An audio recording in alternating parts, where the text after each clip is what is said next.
In this video of CSV in Python हम एक और क्वेश्चन सॉल्व करने जा रहे हैं CSV का।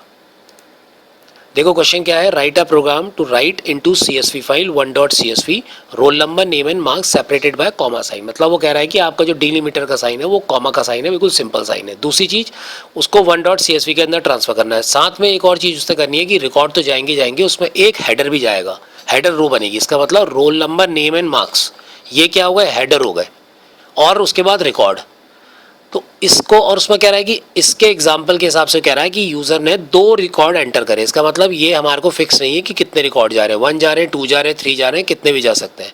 तो जब इस तरह का क्वेश्चन आ रहा है तो उसी समझ जाना कि मेरे को इसमें वाइल ट्रू का यूज करना है, क्योंकि वाइल ट्रू क्या है, ये तब तक चलेगा जब तक यूजर उससे एग्जिट नहीं करेगा। मतलब आप कहोगे रुक जाओ तभी रुकेगा, नहीं तो ये आपका आपसे लूप चलता रहेगा और आपसे रिकॉर्ड मांगता रहेगा। अब देखो कोड कैसे लिखेंगे, हमने यहाँ पर देखो पहले मैंने ऊपर लिख दिया कि फाइल का नाम 1.csv है और कॉलम जो है वो role number name and marks है। मतलब ये 3 के 3 जो वैल्यूज़ हैं ये पूरी की पूरी 1.csv के अंदर ट्रांसफ़र होगी।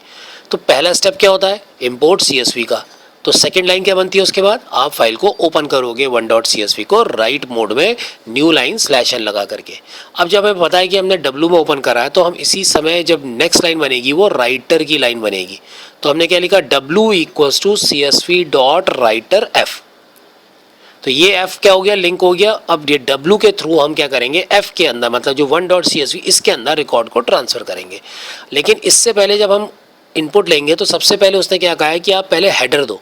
तो मैंने देखो पहली लाइन क्या लिख दी, इसके बाद नेक्स्ट में W.WriteRow स्क्वायर ब्रैकेट बनाया, role number name and marks, ये हेडिंग है।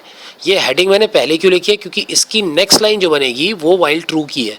अब आप कहोगे इसके अंदर क्यों नहीं लिखा, अगर मैं इस लाइन को इसके अंदर लिख दूंगा तो वो क्या करेगा, आपके हर बार इस लाइन को भी उसमें ऐड करता है। तो कितने बार रोल नंबर नेम मार्क्स की हेडिंग उसके अंदर आ जाएगी और रिकॉर्ड भी आएंगे, तो गलत है। हमें सिर्फ एक बार चाहिए जो ऊपर की हेडिंग बनेगा, बाद में उसके नीचे सिर्फ रिकॉर्ड्स चाहिए।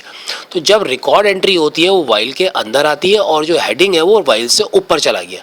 अब इसके बाद आप रोल नंबर नेम और मार्क्स को इनपुट कराओगे। तो मैंने तीनों देखो वेरिएबल ये बनाए और मैंने तीनों चीज़ों को यहाँ पर इनपुट करके ले लिया। तो मेरे पास रोल नंबर भी आ गया, नेम भी आ गया, मार्क्स। अब सबसे पहले हम इसे क्या करेंगे, हम एक रैक नाम के एक वेरिएबल बनाया मैंने, उसके अंदर मैंने इसको स्क्वायर ब्रैकेट बना लिस्ट के फॉर्म में रोल नंबर नेम और मार्क्स को रख लिया। अब मेरे पास रिकॉर्ड रैक के पास आ गया है। अब इस रिकॉर्ड को मुझे किसके अंदर ट्रांसफर करना है, 1.csv में। तो मैं कैसे करूँगा, मैं W.WriteRow लिखूंगा और मैं रैक को उसके अंदर पास कर दूंगा। तो रोल नंबर नेम और मार्क एग्जैक्टली ऐसे ही जा करके एक्सेल की शीट में चला जाएगा।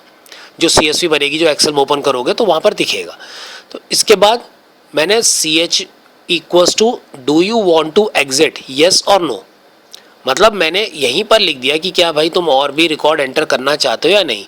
अगर मैंने कहा एग्जिट करना है तो Y दबाओ, नहीं करना है तो नो दबाओ। तो अगर मैंने Y कैपिटल स्मॉल में लिख दिया तो उसी समय ये लूप क्या होगा, ब्रेक हो जाएगा। अगर मैंने नहीं दिया, मैंने N दे दिया, तो ये फिर से दोबारा जाएगा और एक और रिकॉर्ड तुमसे लेगा और उसको दोबारा CSV के अंदर ट्रांसफर करेगा। मतलब ये चलता रहेगा जब तक हम चाहेंगे। मैंने तुम्हें एक रिकॉर्ड एंटर कर दिया और 1.csv में इस तरह से रिकॉर्ड आपका डिस्प्ले होकर के आएगा। अब आप कहोगे हेडिंग कहाँ है, वो तो दिखाई नहीं। मैंने यहाँ पर सिर्फ रिकॉर्ड डिस्प्ले करने के लिए तुम्हें दिखाया कि कैसे हो रहा है, नहीं तो यहाँ पर ऊपर से हेडिंग भी आ जाएगी और वो रोल नंबर नेम और मार्क्स करके होगी उसके अंदर। ये तो मैंने एक सिंबॉलिक आपको दिखा रहा हूँ कि ऐसे रिकॉर्ड उसके अंदर चला गया है।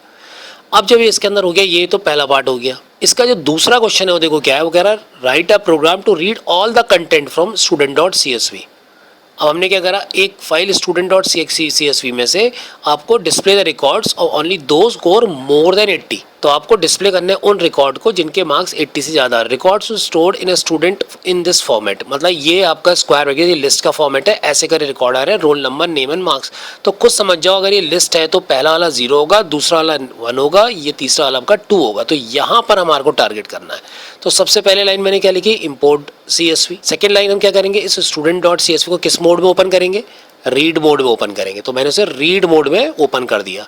नेक्स्ट लाइन हमें क्या करना होगा, ये रीड मोड है तो हमें रीडर लिखना पड़ेगा। तो मैंने R = CSV.ReaderF। तो अब मैं इस रीडर F के थ्रू मैं स्टूडेंट के जितने रिकॉर्ड है वो क्या कह रहा हूँ, R को दे रहा हूँ। अब ये R ऐसे तो मेरे सारे रिकॉर्ड दिखा नहीं सकता, तो मैं उसे क्या करूँगा, एक फॉर रैक इन R।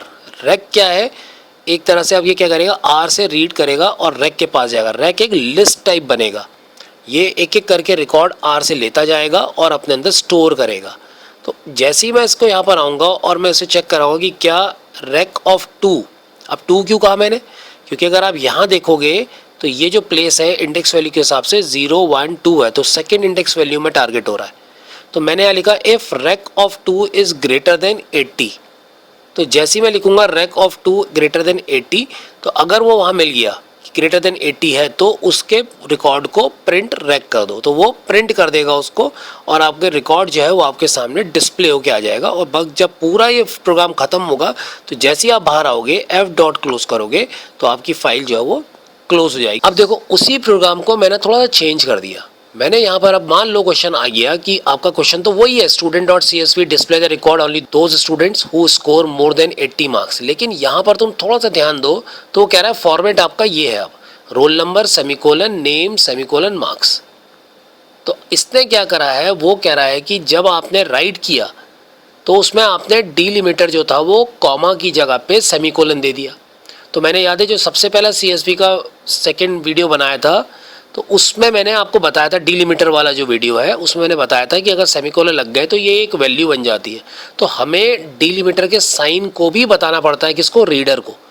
तो फॉर्मेट देखो वही है, पहली लाइन इंपोर्ट सीएसवी होगी, दूसरी लाइन भी आपकी वही है, देखो F equals to open student dot C S V R. यहाँ पर मैंने क्या करा है, देखो जब मैंने R equals to C S V dot reader F pass करा, पिछले वाले क्वेश्चन मैंने एफ पास किया था, आपको इसके अंदर डीलिमिटर सेमीकोलन देना पड़ेगा। इसके वजह से ही वो आपके रिकॉर्ड्स को सही से लेके आएगा, नहीं तो वो एक वैल्यू मान जाएगा पूरी वैल्यू को। जो रोल नंबर नेम सेपरेट है उसे सेपरेट ना मान के उसे एक सिंगल वैल्यू मानेगा, वो गलत हो जाएगा। तो आप वहाँ पर डीलिमिटर पास करोगे कि भाई जो रिकॉर्ड रीड होकर के आ रहे हैं आर के पास, उसको आप ब्रेक करो, जैसे ही मैंने वाइट बॉक्स में बना रखा है ऐसे ब्रेक करो।